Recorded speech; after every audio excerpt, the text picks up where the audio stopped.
All right, welcome back. And we are having conversations right here on Breakfast Daily on a news review segment. Now we're going to go to bilateral relations. President Mahama has been traveling around the region. He engages Mali, Niger, and Burkina Faso. Let me take you to the daily graphic. We also have it on our portals as well. But I'll take you to the daily graphic. It says here, President Mahama begins visit to Alliance of Sahel States, makes first stop in Mali. Now, the story is on page 13 of the paper, so I'll take you there. And we have on page 13, President Mahama begins visit to Alliance of Sahel States, makes first stop in Mali. Now, President John Dramani Mahama has started a 3-day working visit to the Alliance of Sahel States, AES, with the first stop in the Malian capital, Bamako. The last Saturday's visit centered on discussions related to strengthening bilateral relations, addressing regional security concerns, and fostering mutual economic growth for the West African states. Now, discussions also focused on reviving the stalled technical joint cooperation framework initiated in 2011 to address existing trade and diplomatic bottlenecks. Now, President Mahama and his delegation were warmly received at the airport by Mali's transition president, General Assimi Goïta, and some state officials and the Ghanaian community in Mali before their meetings in the presidential palace. Now, the president, as part of his tour, also exchanged pleasantries with the Ghanaian community in Bamako and visited the historic statue of Ghana's first president, Dr. Kwame Nkrumah, located in the heart of Bamako, marking a powerful symbol of the shared history and Pan-African aspirations of the two countries. A communique from his office said the visit to Mali will be followed by similar visits to Niger and Burkina Faso. All right, so let me come to Ibrahim on this one first. So, President has begun his working visits in the neighborhood. What are your initial thoughts on this? Very good. Congratulations to President John Dramani Mahama on that initiative, because what was happening from the Ghana point of view was that Mali, Niger, Burkina Faso were becoming ostracized, and diplomacy shouldn't give any room for ostracization, generally. I'm not saying you can do anything you want and we'll continue to accommodate you. But you see, the juntas in Mali, Burkina Faso, and Niger were, I'm of the view, correct. I'm not getting into the why they did the coup. To say that ECOWAS was playing double standards. Why am I saying so? When you have a constitutional coup, what does ECOWAS do? And by a constitutional coup, what I mean is that you have former presidents like Alpha Condé, who changed the term limits to extend his tenure of power. Okay. What does ECOWAS do? Do they sanction those heads of states who manipulate their own constitution to stay in power? Is that not a coup? Well, the answer is yes. Constitutional coup. Yes, that's it. Yeah. But it's a coup. Because we capture the word. There's a constitutional coup and a military coup.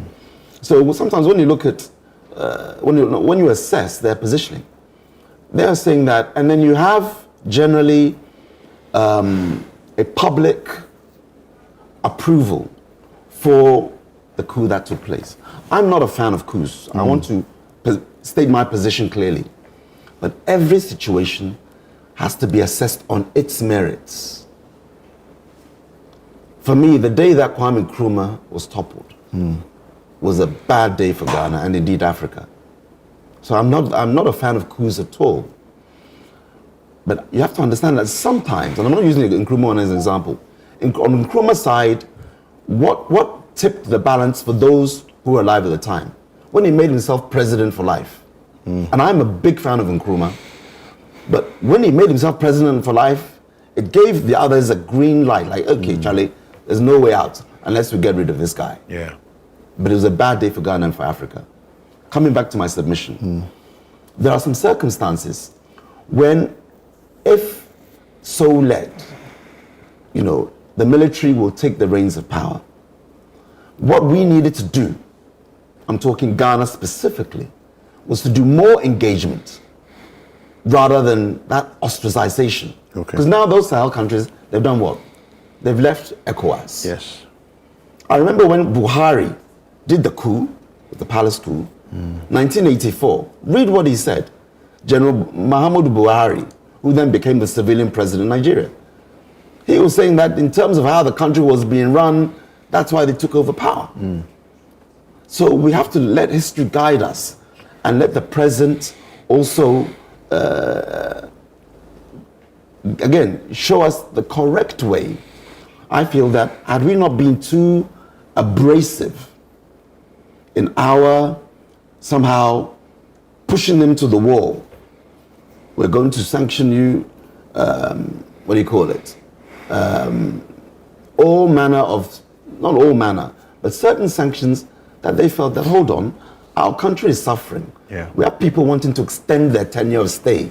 We're having terrorists within the Sahel attacking us, and we're not seeing the correct investment in our security. And then we're seeing an abuse of the democracy that we are here to safeguard. I'm talking the military. Yeah. We have no option. And what Ghana should have done is be more engaging. But what happened was AU was condemning, ECOWAS was condemning. Yeah. And I'm not against the condemning, but there had to be engagement. So what President Mahama has done now, I think is in the right vein. Okay. Elegant. Yeah, I'm happy listening to Ibrahim. I think President Mahama will go down in history as one of the greatest leaders of Africa who is demonstrating what true leadership means. I'm sorry about to say that if you recall when the Sahel brouhaha started, the posturing of our president then was honestly not one of the best. I mean President Akufo-Addo then, because he failed to show leadership at the time. And the concluding remarks of Ibrahim is what I want to lash on. That look, engagement is always very key. Nobody here would want to give a tacit approval to a coup d'etat. But sometimes, looking at our circumstances, Africa in particular, it appears that some became instant coffee that was served at the right moment to cure certain ills of our economy. I mean, if you take a look up now at Burkina Faso, Ibrahim Traore is doing marvelously. Captain. And captain. And one would ask, well, that coup was even bloodless. There were no lives lost, to the best of our knowledge, if I recall. And so it was a necessity based on the exigencies of the country at that time. And then there was this young man who just came out in another Jerry Rawlings style and what have you. But you see, if you recall also during the swearing in of President Mahama when he came, the person who received the greatest applause and the standing ovation at that ceremony was Ibrahim Traore. Many said so many things about having his pistol by him and all of that. We know a military junta or military ruler and how they move. And if you don't feel insecure, there's no need to be worried about those things. And so the Sahel states are very critical, especially that we have neighboring countries that are in that category or in that region. President Mahama, as we speak, is in Burkina Faso also today to extend same courtesy and brotherliness. And I think that as Ghanaians, we can suddenly and sincerely, without political affiliation, we can merely just look at President Mahama conduct himself as a leader and breathe a certain sigh of relief that even if nothing else is done, I think I'm content with the president I'm seeing. I'm content with the steps I see my president taking. We hope and believe that knowing him for his character traits, this is not a 9-day wonder. It is something he intends to continue. And he was in Cote d'Ivoire as well, not part of the Sahel anyways, but he was in Cote d'Ivoire as well. This is a leader who believes in friendliness, ensuring that, look, our neighboring countries must have that tie with us because their development depends on us, so do ours depend on them as well too. And as neighbors, there's a need for us to also make sure that we promote that. And so if you look at what transpired before these nations tried exiting ECOWAS and all of that, the approach by President Akufo-Addo was one of the worst, especially knowing that he has a legal background and was one-time foreign affairs minister and minister of justice as well too. It then brings to mind again the Gambia scenario where we lost some Ghanaians and nothing ever happened. But we do not want to go dig in the past actually. We just feel that this gives the Ghanaian a certain sigh of relief that I think we are promoting some good brotherliness with our neighbors to ensure that if Ghana succeeds, Nigeria must succeed. If Mali succeeds, Niger must benefit. If Niger is doing well, Burkina must be happy and Ghana must also enjoy that same happiness. And so President Mahama believes that, look, Ghana is not a country in isolation. And so long as we have been known as a nation that spearheaded the independence across the continent, there is need for us to ensure we do that. And I think it is not by mere coincidence. It is deliberate that while he was in opposition as flag bearer, he thought of all these things before assuming office. So he has laid down his itinerary long before a goal on what steps to take in his first quarter, in his first month, to ensure that, look, the leadership that has been lacking, the reason why his Ghanaians gave him that overwhelming 57% must be demonstrated not only by economic fortunes, but by our deeds and actions in various forms to ensure that every Ghanaian feels okay. I don't feel threatened when I hear a Burkinabe is mounting a camp at my backyard. I don't feel threatened when I hear that a guy from Mali is so tall and concealing something in his dress. I should feel safe that he's a brother. Whatever he's concealing, he's not coming to harm myself because he knows Ghana and Mali, Ghana, Burkina, we are brothers and sisters or we are friends. And that is good. I want to give all kudos to President Mahama and what he intends doing. I believe that from Burkina Faso today as well too, he intends to do more, and not only to the Sahel regions, but to the entire on the continent. There's a need for us. And Ghana has always been known to be the champion of those things. It is what Kwame Nkrumah has been known for. And so if we have another leader again from Ghana in that same state, it is one that requires the applause and the commendation of all of us to support in achieving that. Ghana's name is what gets to the upper class there for having achieved all of this. Okay. Right, so let's move to the final story. The NSS Payroll fraud, Gifty Owari detained by NIB. I have a number of online stories, but I just want to see if I can pick it from a paper here. Yeah, so the Inquisitor says, and the Inquisitor's headline is interesting. I don't particularly like it, but it's Inquisitor. It says, Ghosty Gifty detained. The story there is on page 4 of the paper. It says, Gifty Owari Mensah, a former deputy director of the National Service Authority and a current executive council member of the Ghana Football Association, has been detained by the National Investigation Bureau in connection with an alleged payroll fraud at the NSA. Her arrest is part of an ongoing investigation into a ghost name scandal that has drawn national attention. Reports indicate that Owari Mensah was taken into custody on Friday the 7th of March 2025 and remains detained despite multiple attempts to secure her bail. Now, it is alleged that former MPP General Secretary John Boydo tried to intervene to facilitate her release, but she was later transferred from NIB premises to an undisclosed location. And the story goes on there. Let me start with, quickly. Yeah. To start with, I want to read a very short news item.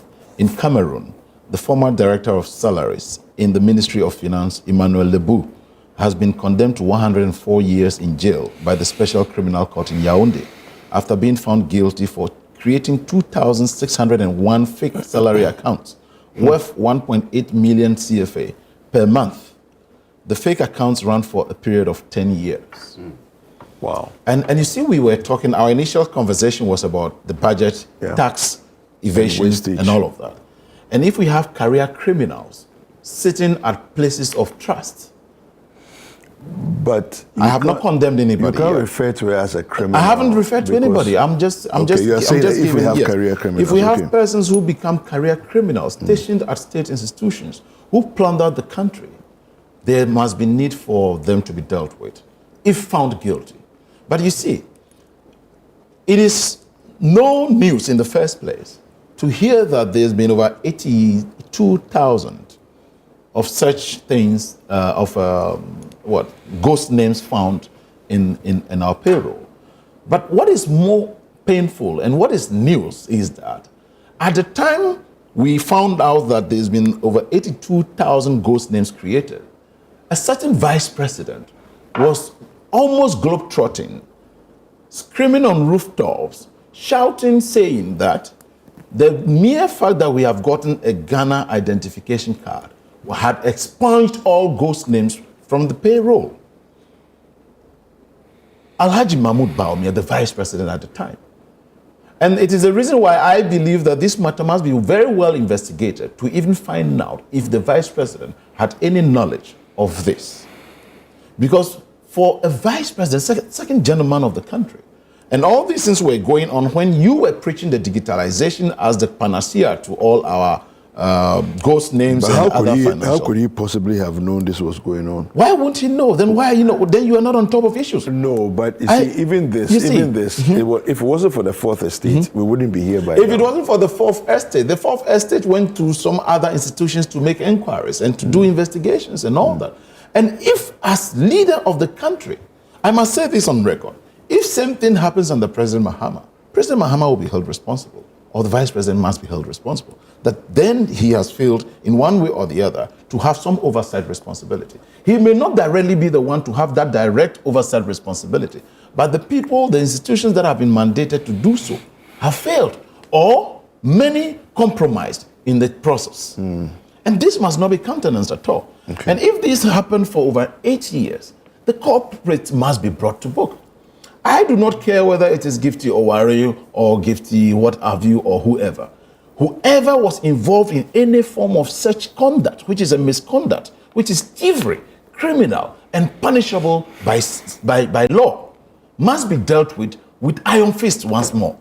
This shall not be referred to as persecutions, but rightful prosecutions to deter people who think that appointments to state institutions or government appointments becomes an avenue for them to enrich themselves, amass wealth to themselves, to the detriment of the very people who are the ones that power belongs to. All right. And so we must find avenues to make sure that we condemn these things. Because, mind you, if this is just NSS, how about other institutions? Which ones have not been found out yet? Because the vice president, again, in his statements will tell you we have created so and so number of jobs. So imagine there's another state institution where there are 50,000 of such ghost names. Yet the vice president has included it in the statistics that we have created over so and so million. The former vice president? Yes, the former vice president. That we have created this number of jobs. Thank you. We need to really look at that and make sure we condemn it outright. Ibrahim. Thank you. I'm going to come to my submission, but I need to quickly respond to Elikem. July 2014, Alhaji Al-Hassan Imoro, Executive Director of the NSS, was remanded, later prosecuted, for 22,000 ghost names. President John Dramani Mahama was president then. So, Elikem, now you're in the box. Yeah, that means president knew about it.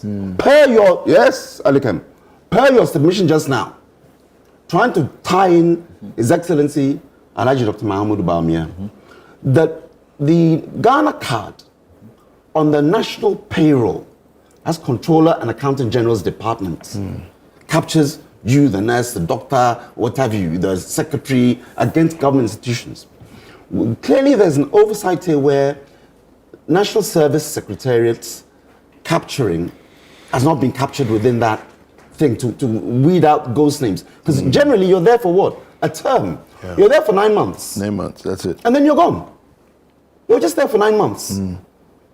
So how do you then? I'm coming, Elikem. No. When you were talking, I kept quiet. I'm coming. You're about to. I was reading your mind. Okay. Then I'm reading ahead of you. How can you latch this onto Vice President Mahamudu Bawumia.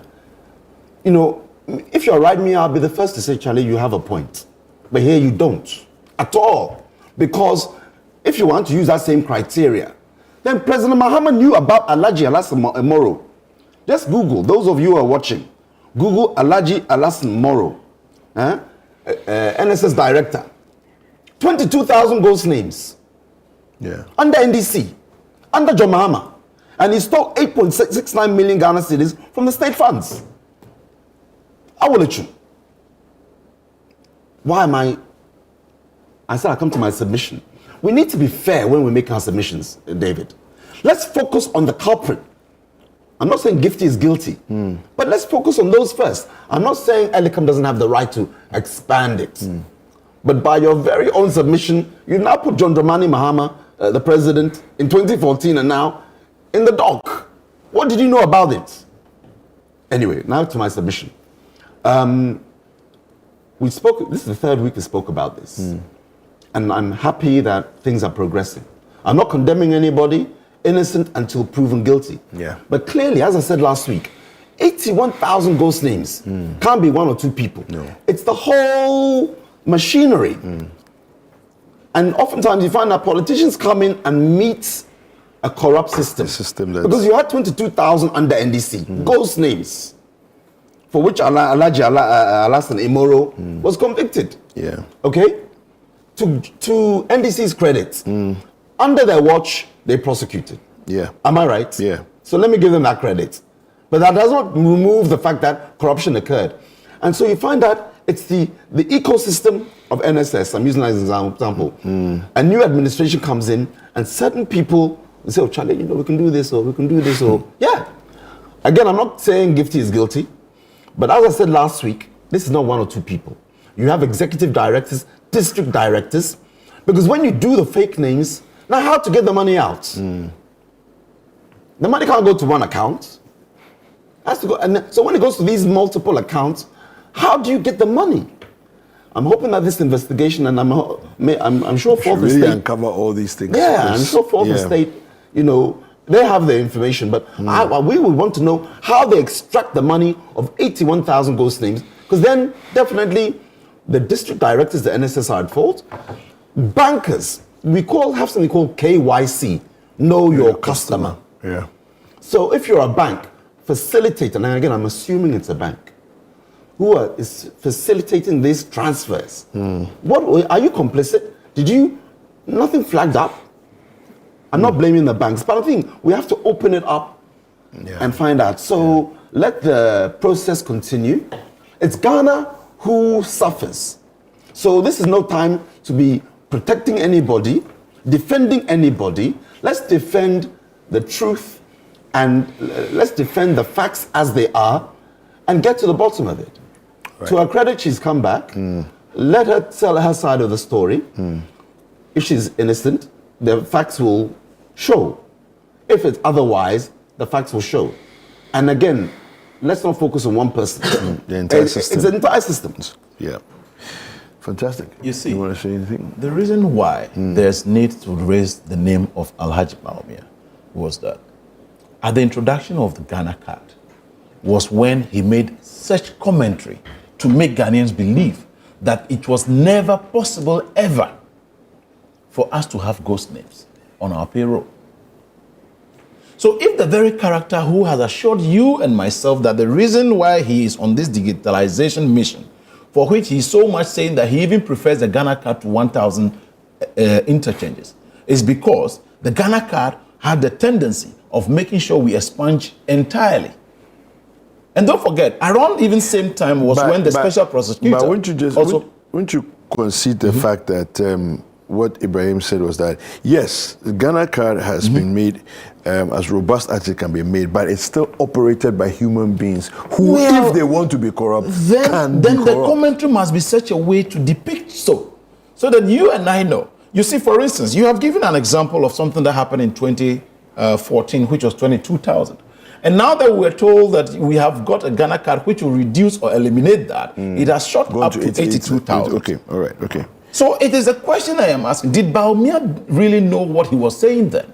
Was he complicit in The the answer is- but I don't think so. it You could- see, it reduces- and it it hasn't reduces gotten it hasn't gotten the efficacy of the matter down to only the vice president. I am only raising that as a concern, just as you had an opening statement before Okay. addressing the matter. Gentlemen. That based on what he said, Vice President this is what is Baumia happening. categorically was not complicit at all He in may this. not be. No, there's no may or be about it. He was not complicit at all. I think it's sometimes good to be fair to the integrity of the person that we're talking about. It helps us both as politicians, me and you, Elikem, to be, I think, cordial. Okay. Let me just put it that way. I'm not saying you're attacking, but you're attacking. No, I'm coming. You see. I want to talk plenty. Gentlemen. Mimba. Okay. Vice President Baumia, the integrity of the man is sound. Sound. From the time he's entered public office, I'm talking Deputy Governor, Bank of Ghana. If there's any malfeasance, you would have seen it, The man is honest to his credit, not to a fault, to his credit. Okay.